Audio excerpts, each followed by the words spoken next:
जय जय राम श्री राम जय राम जय जय राम श्री राम जय राम जय जय राम श्री राम जय राम जय जय राम श्री राम जय राम जय जय राम श्री राम जय राम जय जय राम श्री राम जय राम जय जय राम श्री राम जय राम जय जय राम श्री राम जय राम जय जय राम श्री राम जय राम जय जय राम। सभी भक्तों से निवेदन है, बहुत मूल चर्चा चालू हो रही है। अगर आप इस पर जरा सा भी टस से मस होगे तो आप अपने आप से कुछ ना कुछ नुकसान कर बैठोगे। मैंने अब तक आपसे चर्चा की, जिस प्रकार नाड़ी वैद्य हाथ की तीनों नसों को देखकर आपकी प्रकृति को, आपकी नेचर को पहचानता है, ये बात का रोगी है, काम का रोगी है, पित्त का रोगी है। इसी प्रकार सदगुरु भी बोलता नहीं है। आप ताज्जुब करेंगे, अगर किसी गुरु के सामने आप 10 मिनट बैठे हों, वो 10 मिनट में आपसे इतने तरह की चर्चा कर लेगा जिसमें काम भी होगा, क्रोध भी होगा और लोभ भी होगा। हम नहीं समझ पाएंगे, वो अपने चित्त में नोट कर लेगा। आज इसकी नेचर समझ में आ गई है, इसलिए आपसे निवेदन कर रहा हूं। अब तक तो बीमारी की बात कर रहे थे, अब बीमारी और उसके इलाज की बात करनी है। जिस तरह से डॉक्टर के सामने, वैद्य के सामने अगर मोबाइल बज रहा हो तो क्या करते हो? तुरंत बंद कर देते हो। हाँ डॉक्टर से द्वारा बताइए ये दवाई कितनी बार लेनी है, ठंडे पानी से कि गर्म पानी से, सोते समय के जागते समय, खाने से पहले के खाने के बाद, कितना ध्यान रखते हैं हम लोग। इसी प्रकार से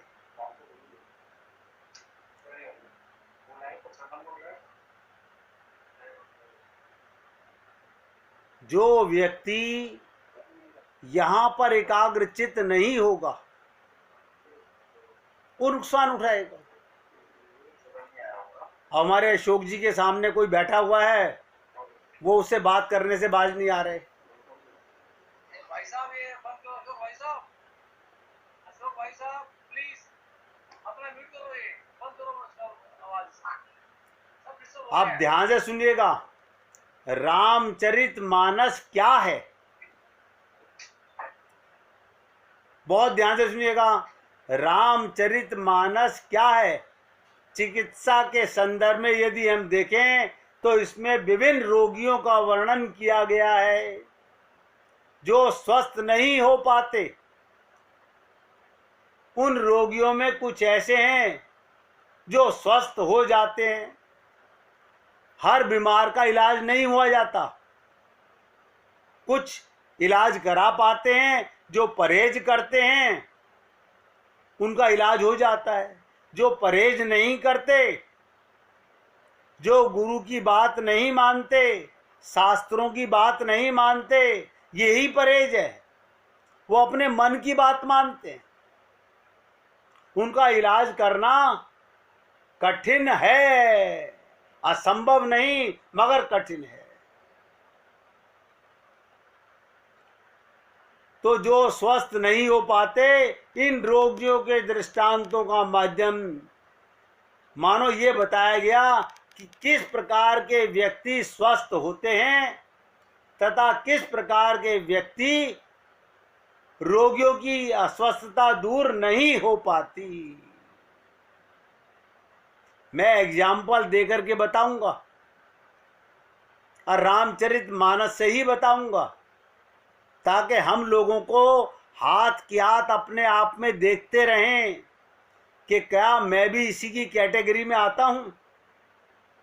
दृष्टांतों के माध्यम से मानो ये बताया गया कि किस प्रकार के व्यक्ति स्वस्थ होते हैं और किस प्रकार के रोगी बीमारी से नहीं निकल पाते। सबसे पहला उदाहरण लीजिएगा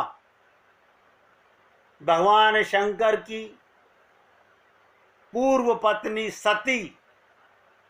रामचरितमानस में सती की चर्चा आप लोगों ने बहुत ध्यान से सुनी होगी। उनके चरित्र में एक रोग उत्पन्न होता है सती के अंदर। देखिएगा, भगवान शंकर की पत्नी है, महागुरु की पत्नी है, महागुरु की पत्नी है, लेकिन रोग भी उतना ही प्रबल है। क्यों है इतना बड़ा रोग? क्योंकि वो अपने को, अपने पति की गुरुत्व को नहीं समझ सकी। उनकी खोपड़ी में बैठा रहा, मैं प्रजापति, दक्ष प्रजापति की पुत्री हूं।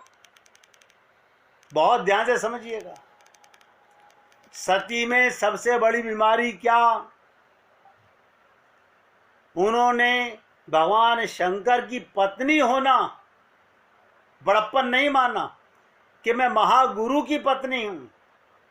उन्होंने ये माना मैं दक्ष प्रजापति की पुत्री हूं, मैं बुद्धिमान की पुत्री हूं। ये सबसे बड़ा रोग है। जैसे आप और हम लोग, मैं बहुत धनवान का बेटा हूं, मैं बहुत विद्यावान का पुत्र हूं, मेरे पिताजी बहुत पैसे वाले थे। अरे बाबा, यही भ्रम तो तुमको खा गया, यही तो तुम्हारे अंदर रोग निकल नहीं पा रहा। हम अभी तक ये नहीं समझ पाए कि मेरे परमेश्वर, मेरे पिता, मेरे भगवान हर चीज में सबसे बड़े हैं। आप मुझे बता दीजिए, कोई भी, किसी का पिता, किसी की माता, किसी का दादा दादी भगवान से बड़े हैं क्या? अगर आपको इलाज कराना है, देखिए मैं बहुत साफ बोल रहा हूं, अच्छा लगे या बुरा, अगर आपको इलाज कराना है और अपने मन के रोग मारने हैं, तो आज से शपथ ले लीजिए, आज से कसम खा लीजिए, मैं अपने परिवार की किसी की भी किसी चीज की बड़ाई कभी नहीं करूंगा। अगर आप करते हैं इसके बाद भी, तो आईना अपने सामने रख लीजिएगा और पहचान लीजिएगा कि मैं महामूर्ख हूं। ये परहेज बता रहा हूं। सती का सबसे महारोग, कोई अपनी ससुराल की तारीफ में लगा हुआ है, कोई अपने पियर की तारीफ में लगा हुआ है, कोई अपने पति की तारीफ में लगा हुआ है। यानी रामचरितमानस में आकर के भी, सत्संग में आकर के भी भगवान और गुरु से बढ़कर के संसार के रिश्तों को माना हुआ है हमने। तो रोग मर कहां रहा है? हम तो रोग बढ़ा रहे हैं। तो जैसे सती, उनके चरित्र में एक रोग उत्पन्न होता है और वो है सीमा तक पहुंच जाता है। देखिएगा, वो रोग किस सीमा तक जाता है कि उनके शरीर का परित्याग करना पड़ता है। भगवान शंकर उसका त्याग कर देते हैं। अब लगे हाथ आपको एक बात और बता देता हूं, गुरु भी अपने मन से उन शिष्यों का परित्याग कर देता है, जताता नहीं है। परित्याग कर देता है। वो समझ लेता है ये कुत्ते की पूंछ हैं, ये जीवन भर नहीं सुधरने वाले, इनको ज्यादा समझाने का कोई लाभ नहीं है। क्यों? वो एक बार, 2 बार, 10 बार वही बातें जब सुन लेता है, वो समझ लेता है कि इनके आगे चर्चा करने का भगवान की कोई लाभ नहीं। आप लोगों ने सुना होगा एक पीलिया एक रोग होता है, सब जानते हैं, जिससे नेत्रों में पीलापन आ जाता है। और ये रोग जब बहुत बढ़ जाता है तब व्यक्ति को सारी वस्तुएं पीली नजर आने लगती हैं। यानी आंख की पुतली में पीलापन आ गया। वस्तु जोगी तो है, मुझे आकाश नीला नजर आ रहा है, पीलिए के बीमार को पीला नजर आ रहा है। आप 10 जनों को दिखाओ, वो कहेंगे नीला है, लेकिन पीले का बीमारी क्या कहेगा रोगी? नहीं नहीं, पीला है। पर आंखों का रंग बदल जाने से वस्तु भी बदली हुई दिखाई देती है। इसी प्रकार ध्यान से सुनो, आपका मन जिस दिन बदल जाएगा, जिस दिन मन बदल जाएगा, तो सती के जीवन में ऐसे ही मानसिक पीलिया का जन्म होता है। और मैं उम्मीद करता हूं, मैं जो आप लोगों से चर्चा कर रहा हूं, ये समझ लीजिएगा, यहां से चर्चा अब तक तो रोग की थी, अब रोग के साथ साथ निदान की चर्चा है। जिस आदमी के पास समय नहीं होगा वो अपना ही खोएगा, किसी का नहीं खो रहे, अपना ही खो रहे हैं हम लोग। तो सती के जीवन में ऐसे ही मानसिक पीलिया का जन्म हुआ। वो वन में भगवान राम को सीता के वियोग में विलाप करते हुए देखती हैं। भगवान राम को सीता के वियोग में विलाप करते हुए देखती हैं। और जब भगवान शंकर उन्हें परमात्मा सच्चिदानंद कहकर दूर से प्रणाम करते हैं, देखिएगा, भगवान शंकर सामने नहीं आते कि मैं अपने प्रभु की लीला में विघ्न नहीं डालना चाहता। भगवान शंकर दूर से अपने सच्चिदानंद परमात्मा को नतमस्तक होकर नमस्कार करते हैं।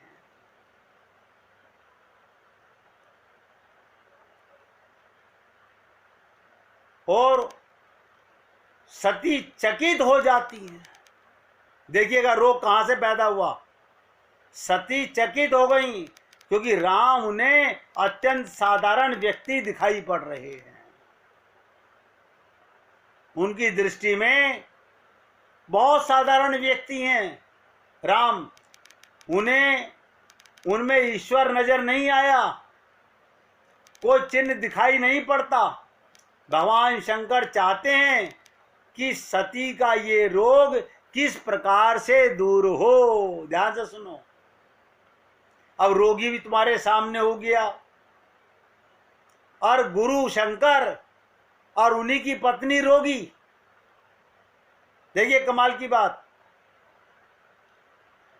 अब भगवान शंकर चाहते हैं मेरी ही पत्नी का ये रोग किस प्रकार से दूर हो, पर उनके जैसे कुशल चिकित्सक के होने पर भी सती का रोग इस जन्म में दूर नहीं होता।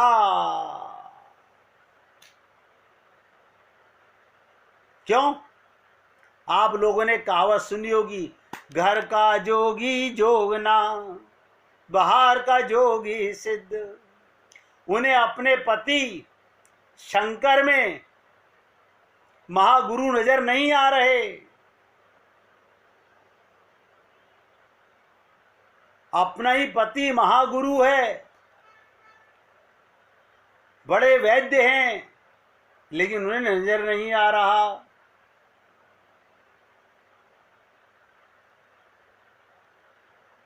तो कहने का तात्पर्य सती का रोग उस जन्म में दूर नहीं हो सका।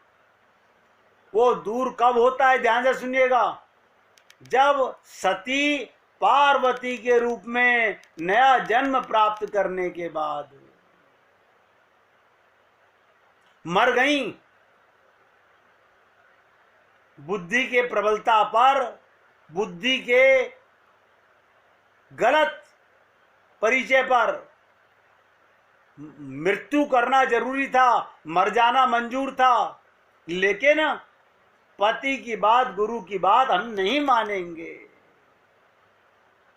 तब भगवान शंकर ने, जब सती पार्वती रूप में आई, तो भगवान शंकर ने पार्वती से कहा था, अगर आप लोगों को ये ध्यान रहा हो, मैं पहले ही बता चुका हूं कि हे पार्वती, ध्यान दीजिएगा, भगवान शंकर ने कहा था, हे पार्वती, पूर्व जन्म में तुम मेरी ही प्रिया पत्नी थी,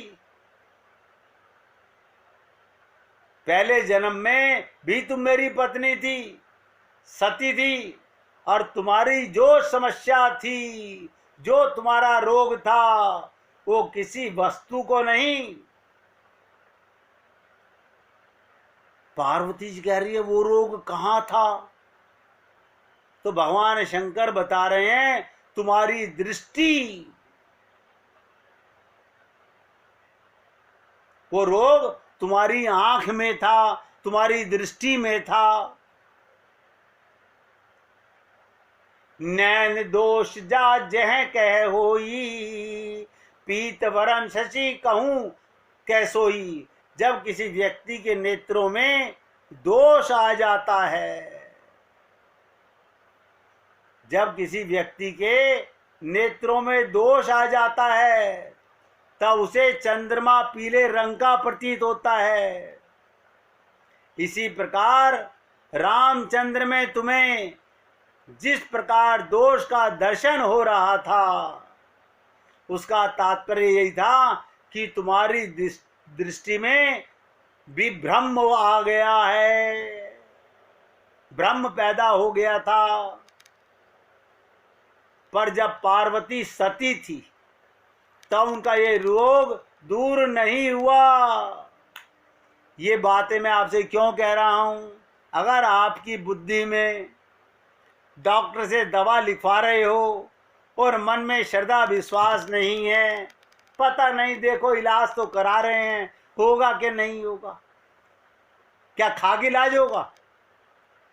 जब पहले से ही मन में शंका है, ऐसे ही गुरु के पास जाते हैं, हाँ हम गुरु जी के पास तो चले गए हैं, गुरु जी तो हमने अपना लिए हैं, लेकिन देखो, इसका मतलब देखो क्या? अपने आंखों में, अपने मन में देख लो ये आईना। अगर तुम्हारे मन में पूर्ण श्रद्धा, पूर्ण विश्वास नहीं है, इसका मतलब जो सती की दशा हुई थी वही तुम्हारी होने वाली है। मैं आपको हाथ बताता जा रहा हूं और आप सब लोगों से निवेदन कर रहा हूं कि आप अपनी कमजोरी को, अपने रोग को, अपनी प्रवृत्ति को खुद पहचान लो, ज्यादा अच्छा है कि हमारी कहां पर वीकनेस है। इसलिए मैंने कहा, जब पार्वती सती थी तब उनका ये रोग दूर नहीं हुआ। ऐसा क्यों? क्या वजह थी ऐसी?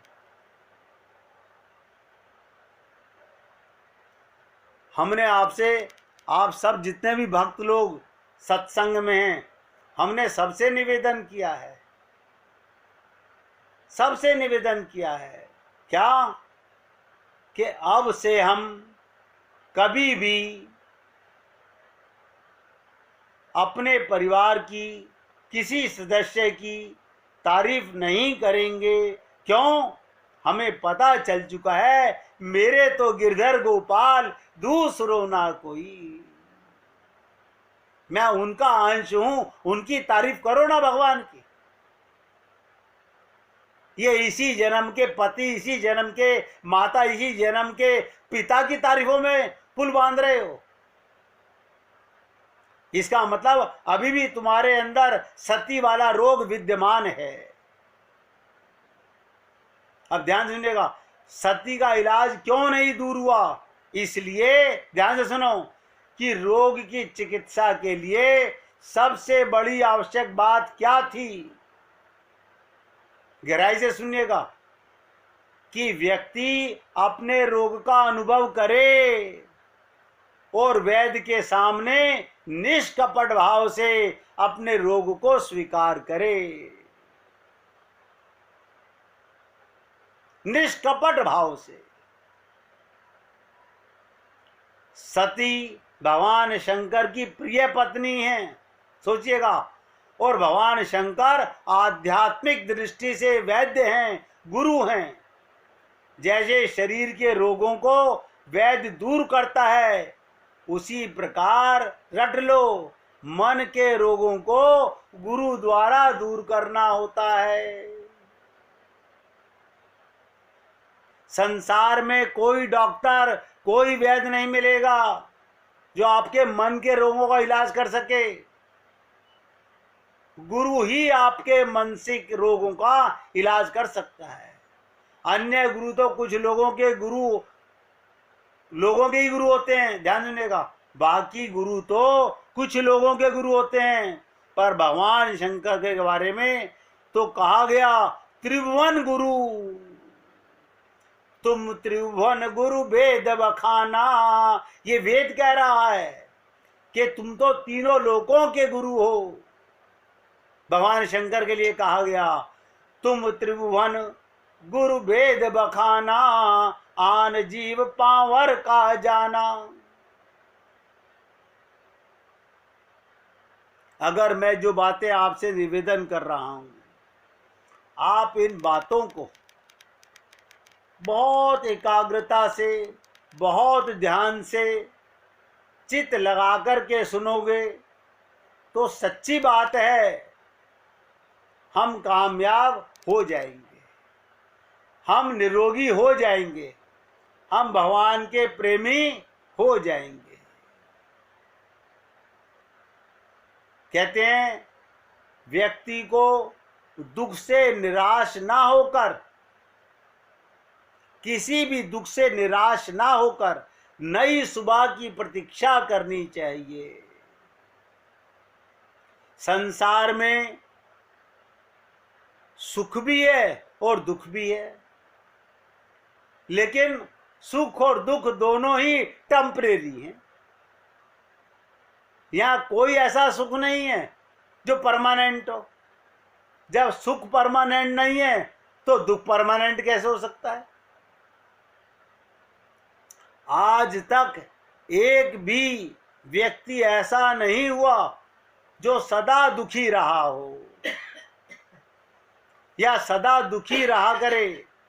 जैसे दिन के बाद रात और रात के बाद दिन आता है, वैसे ही सुख के बाद दुख और दुख के बाद सुख आता है। ना तो दुख सदा रहता है, ना सुख सदा रहता है। इसलिए सबसे निवेदन कर रहा हूं,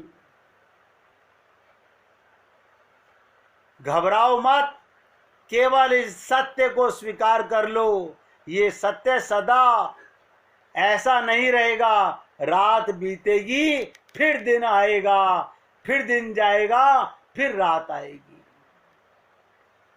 इसलिए निवेदन करना मेरा कार्य है। आपको अच्छा लगे तो जीवन में उतारने का प्रयत्न कीजिएगा। हम अपना कल्याण तो चाहते हैं। आप भगवान से तो कृपा चाहते हैं। सोचिएगा, आप अपने से कमजोर पशुओं पर, जीवों पर क्या आप कृपा करते हैं? सोच के देखिएगा।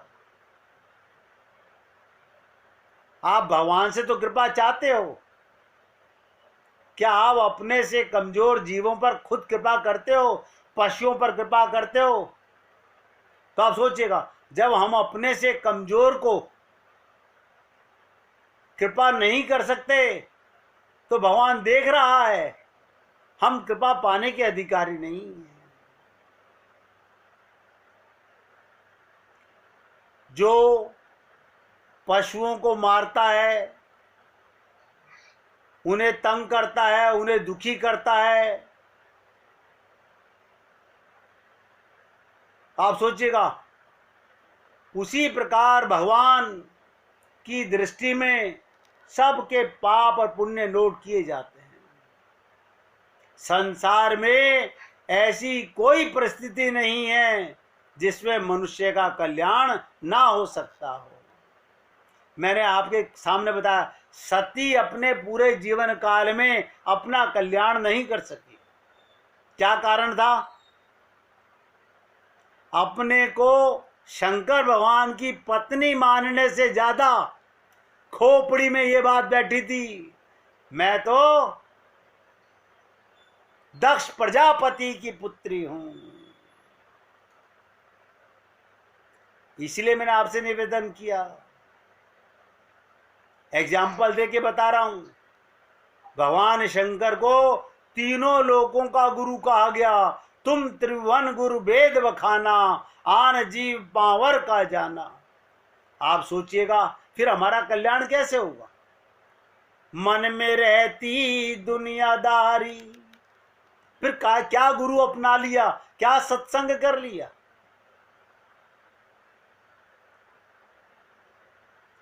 हमारे को 24 घंटे अगर ये भान रहे कि मैं आत्मा हूं और मेरे प्रीतम परमात्मा है, बस 24 घंटे। आप बताइए, आपको और हमको गुरु क्या घोल के पिलाए कि हमें ये समझ आ जाए हम शरीर नहीं हैं? बताइए क्या करे गुरु, जब हमारी ये भ्रम भी नहीं मर रहा कि मैं देह नहीं हूं। हम जो भी कारण हैं, देह के बीमारियां हैं, देह के रोग हैं। काम आ रहा है तो देह के कारण, क्रोध आ रहा है तो देह के कारण, लोभ आ रहा है तो देह के कारण। अब जब तक ये एक भ्रम नहीं मरेगा, हमें क्या चाहिए कि जो भी परिस्थितियां हमारे सामने आए, कोई भी परिस्थितियां आए, उसमें प्रसन्न रहना है और साथ में ये महसूस करना है कि मेरे ऊपर कोई दुख नहीं, ये मेरे भगवान की कृपा है कि भगवान मुझे कष्ट देकर सदा के लिए मेरे कष्ट मिटाना चाहते हैं। आप मुझे बताइए, कोई डॉक्टर जब ऑपरेशन करता है, चीरा लगाता है, इंजेक्शन लगाता है, क्या वो उससे दुश्मनी निभाता है या वो उसे मारना चाहता है? वो बीमारी को काटना चाहता है। इसी प्रकार अगर हमारे जीवन में किसी प्रकार के कष्ट आए, किसी प्रकार के कष्ट, तो हमें भगवान की कृपा महसूस करनी चाहिए। कहते ना, भगवान की कृपा से, ध्यान से सुनो, भगवान की कृपा से सब कुछ हो सकता है। संभवी असंभवी और असंभवी संभव हो सकता है। बस विश्वास रहना चाहिए।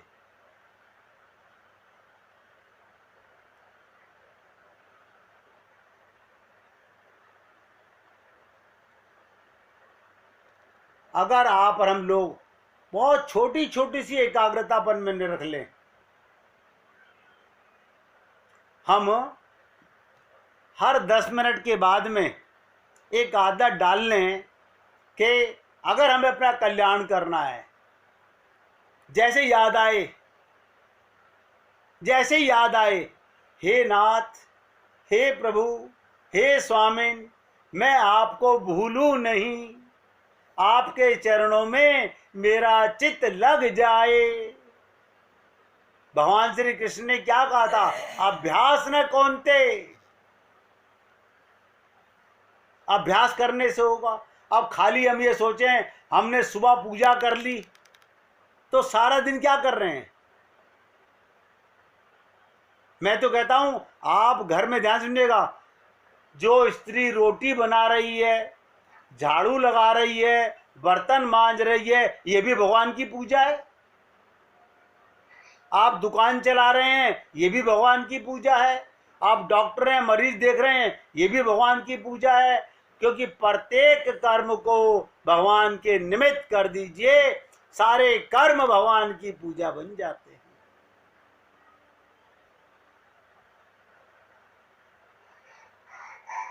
आप सोचिए, तीनों लोकों में ये मानव चोला ही एक ऐसा चोला है जो आप और हम लोगों को मिला हुआ है, जिसे कहा गया देव दुर्लभ। आप सोचिएगा, देव दुर्लभ, जो देवताओं को प्राप्त नहीं है, वो हमें मिला हुआ है।